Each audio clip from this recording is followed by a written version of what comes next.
Donnie and Dolly. The team is supported by ableauctions.ca. Closing your business? We can help.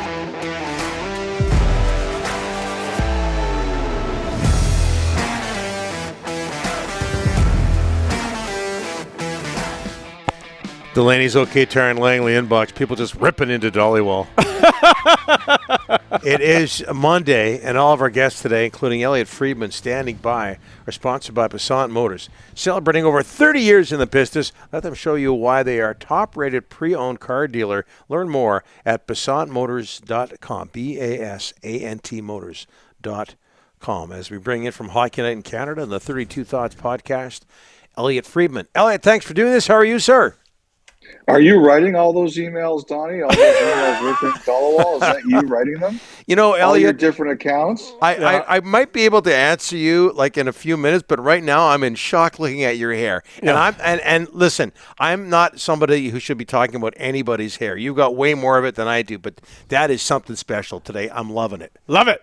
Hey, you know what? I know when I'm on this show, I got to bring it. So I got to bring it not only with what I say, but how this looks. Yes. Oh, it is something special. Loving it. Loving it. Okay, Elliotte, before we get into the Canucks, the press conference today, and Rick Tocchet and all of that, your memories of Gino Odjick, the late, great Gino Odjick. Boy, I just, it's Merrick and I were talking about this today, Don. If you're younger or you have no understanding of how much the enforcers were beloved in their markets, not only by their teammates, but by the fans. You talk about Ty Domi, talk about Dave Semenko, talk about Chris King in Winnipeg, talk about Dave Brown in Philadelphia, talk about John Wensing, Stan Jonathan, Bob Probert and Joey Kosar in Detroit. Those players were beloved because they stood up for their teammates. And they were hugely popular with fans. And a lot of them were very charity-minded, as Odjick was too. So I don't now you look at that and people are like, oh, that's barbaric. And people back then, they loved it and they loved him. I think the thing I always admired him for the most was not a fight, but it was the fact that he got traded out of Vancouver for standing up for Trevor Linden. And it was a difficult time. Because the regime had changed and Mark Messier was new and Mike Keenan was new and they were coming off a Stanley Cup win. But I just admired the fact that he stood up for Trevor Linden and that he was going to get traded. You guys all know it. You knew all the Quinn guys were going to get moved. But the fact that he stood up publicly for his former captain, I think that says a lot about who Gino Odjick was. All right, Elliotte. Lots of things to talk about. Let's start with Rick Tocchet. Saturday, you said it looks very, very good. He's the new head coach of the Vancouver Canucks. Well, first of all, that Jim Rutherford media conference today, that was an all-timer. Yeah. My phone is full of people just saying like, wow, like what a press conference that was. And if you listen to Rutherford, he basically said, Bruce Boudreau is our coach now, or our coach today, or whatever exactly it was he said. I do think there's going to be a change. If you watch Saturday night or you heard our podcast today, I basically said I think Vancouver should do an interim thing. I don't know that I think this is fair that Boudreau is being made to wait like this.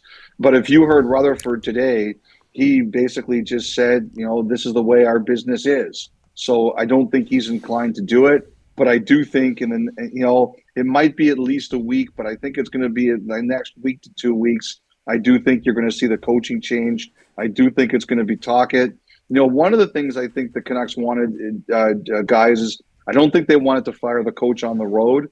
Merrick made a really good point about that today, the Gerard Gallant situation in Florida with the pictures of him waiting for the cab, that the Canucks and other teams are aware of that. I think also you just don't make a guy travel all the way across the country. You do it, if you're going to do it, you try to do it at home.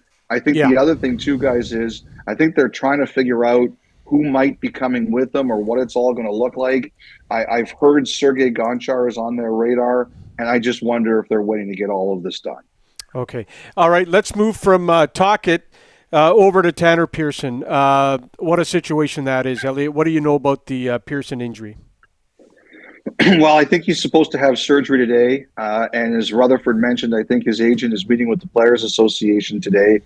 You heard the doctors, the one doctor, Dr. Bill, as they call him. He said, look, I would use these surgeons on my own family, but he also acknowledged that there were mistakes made and wouldn't go any deeper than that. Oh, sorry. So I shouldn't say that. He said that there were setbacks and he wouldn't go any deeper into that. And, the one thing I would say is, I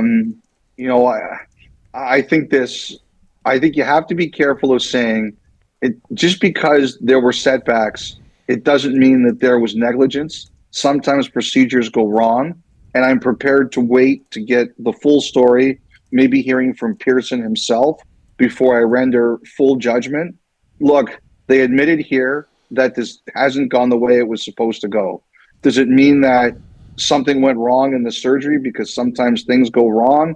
Does it mean that there was any negligence? We don't know the answer to that yet. But it's obvious here, as the Canucks have admitted, that this hasn't happened the way it was supposed to happen. And I think we're still in the early phases of figuring out what all of that is going to mean. Elliotte, I've been telling you for weeks that Bo Horvat is pretty well done in this market, and today Jim confirmed that. It does not look like he will be back. No. I've been telling you for weeks. You and I talk a lot. I've been telling you, and today he confirmed it. He's basically gone. Well, my rule, Rick, is that you don't say anything with 100% because of what happened with JT Miller. We all thought he was gone, and he got extended. But look, I think I wouldn't argue with you, Rick. You're the most plugged-in man in Vancouver, and I don't like arguing with you. And I think it's a 99% chance that you're right. And look, he said it today, and I think he will be traded. And it's just a matter of where we see. It's just a matter of where this goes. I think there's a lot of interest. I think they're going through it right now. I don't know how many teams could do it early. It just might not happen for a while. But I think there's a ton of interest. And, the other thing, too, is, and you've talked about this, at this point in time, the Canucks don't seem inclined to let anyone talk to him first. I wonder if that continues to be a hard and fast rule, or if a team has an intriguing prospect or player that the Canucks like, but say, look, we're not trading you this player unless we get a chance to speak to him first. Does that change at all? Right.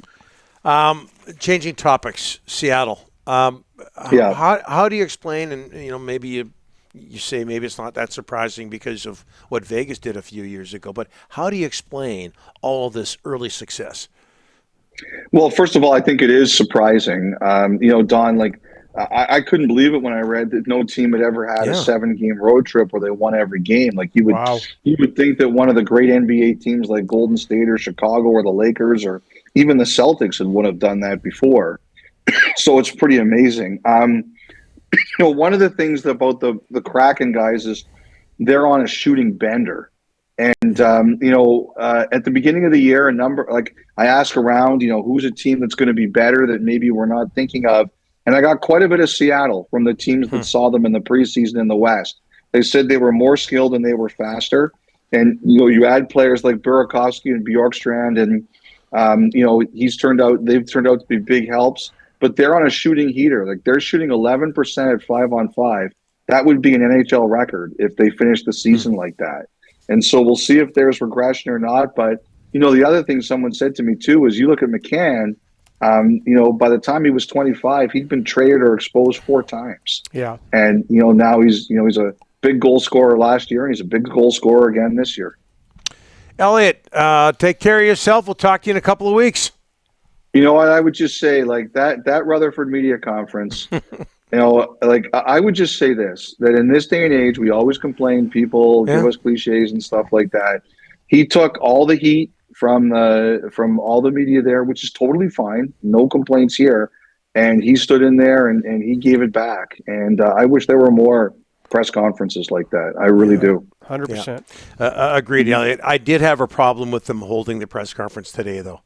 Why is that? Today should have been all about Gino. It's still fairly fresh. I understand.